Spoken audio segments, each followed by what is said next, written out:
Yang pertama mungkin ini saya mau ngasih kesempatan kepada Mbak Putih ya untuk memaparkan secara umum buku ini tentang apa atau mungkin ya latar belakang bisa. Monggo Mbak Putih, saya kasih kesempatan setelah nanti sebelum nanti dikomentari guru menulis online kita.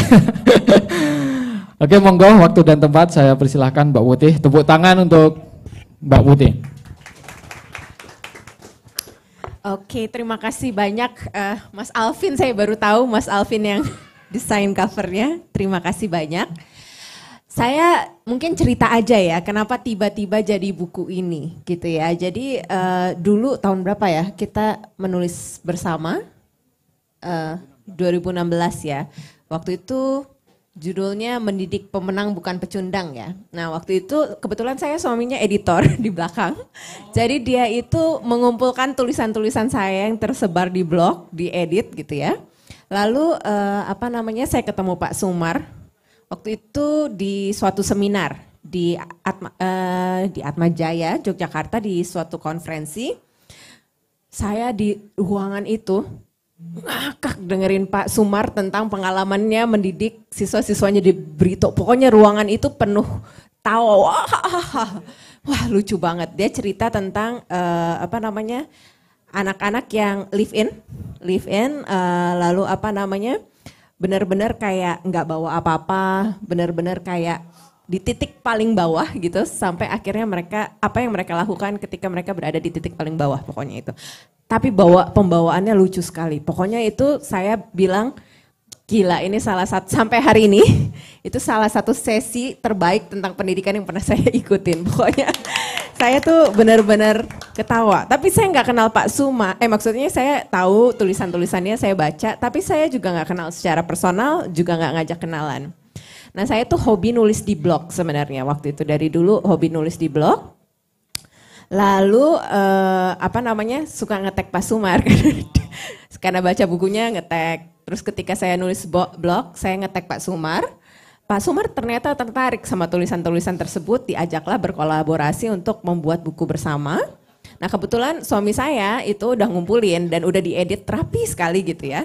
Jadi ketika sampai ke Pak Sumar sebenarnya tulisannya udah sangat rapi. Nah tulisannya udah sangat rapi, tapi sama saya tuh kalau nulis panjang-panjang, bertele-tele, sama Pak Sumar dirapiin juga ditambahin lead gitu ya, biar lebih menarik dan dikemas secara lebih populer.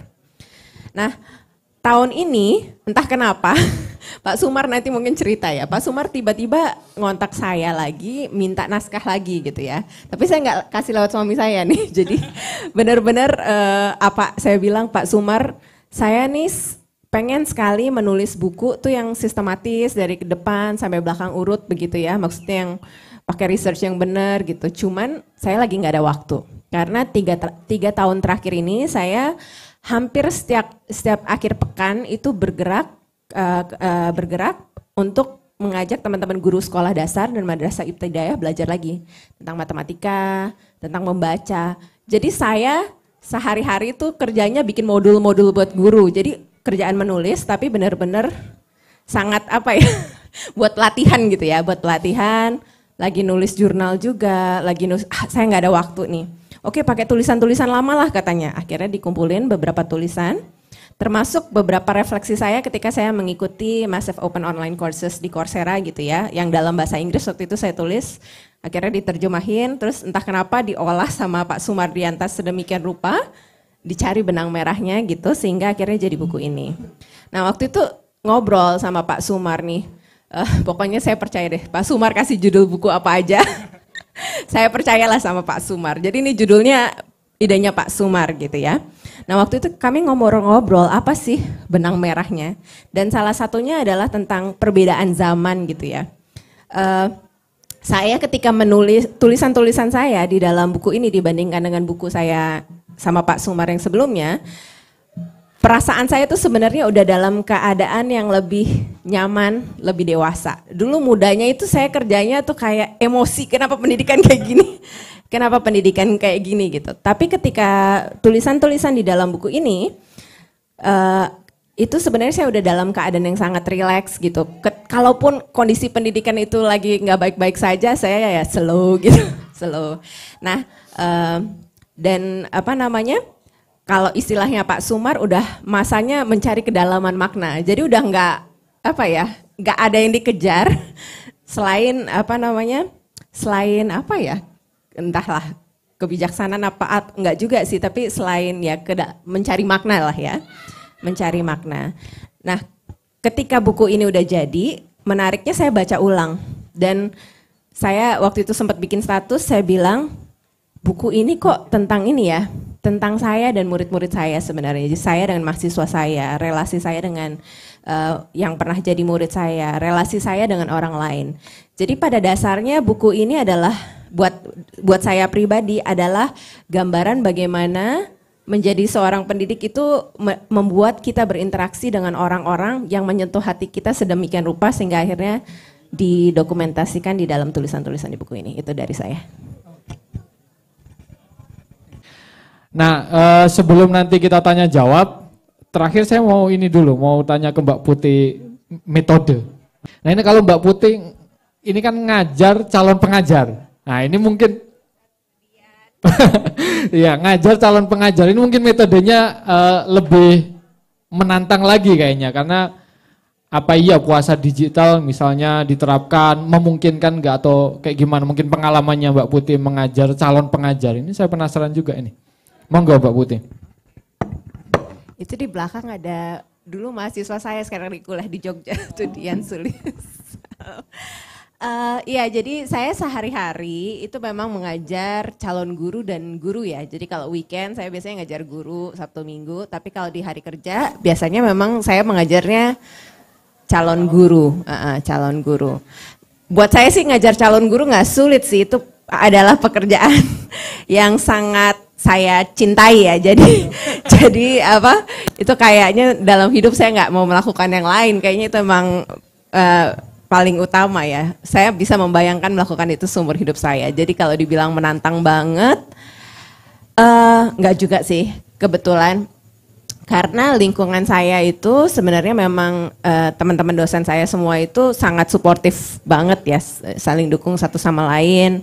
Dan kita pengen berharap bahwa mahasiswa-mahasiswa kita ini tumbuh benar-benar jadi guru era baru gitu ya, guru-guru era baru. Nah, tapi saya tuh prinsipnya gini. Jadi ini nggak ada di dalam buku ini ya, tapi mungkin saya cerita sedikit ya. Di tempat saya itu calon-calon guru itu memang dari semester 1 itu udah masuk ke sekolah.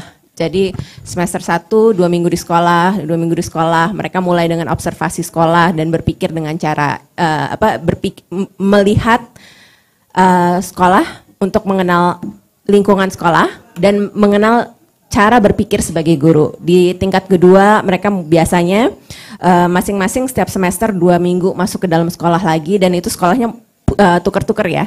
2 minggu masuk lagi untuk mulai belajar jadi asisten guru gitu ya. Nanti di semester di tingkat berikutnya masing-masing 2 minggu mereka udah mulai jadi pengajar yang mengajar berdua, baik bersama temannya atau bersama guru yang lain. Dan di tingkat akhir mereka biasanya 2 bulan benar-benar 100% belajar menjadi guru, dan mereka tuker-tuker sekolahnya. Jadi kadang-kadang mereka bisa ke 8 sekolah yang berbeda selama mereka kuliah, dan itu belum termasuk kegiatan-kegiatan yang lain.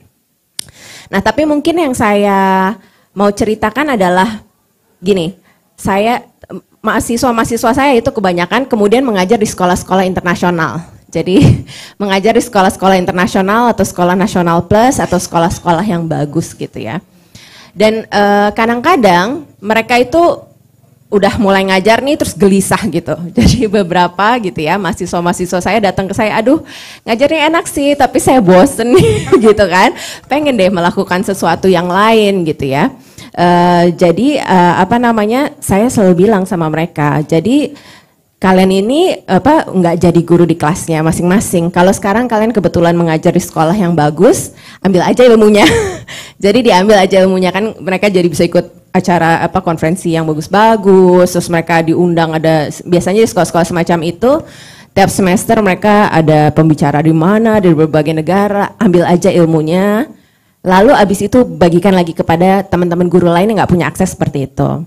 Jadi saya itu ada saatnya di mana saya tuh kalau bikin pelatihan guru itu udah apa ya istilahnya udah terampil gitu. Jadi suruh ngedesain pelatihan guru itu udah cepet sebenarnya. Ada masa di mana saya udah merasa udah maunya apa sini aku bikinin, maunya apa saya bikinin. Oke. Nah tapi ada masanya saya akhirnya mulai melibatkan si teman mahasiswa-mahasiswa saya yang sudah jadi guru untuk ikut bersama saya. Salah satu ceritanya di sini nih ada tentang mahasiswa saya yang sekarang di Jepang, ngajar di Jepang, namanya Das Rizal. Das Rizal ini adalah masih muda gitu ya, seumur sama Dian itu.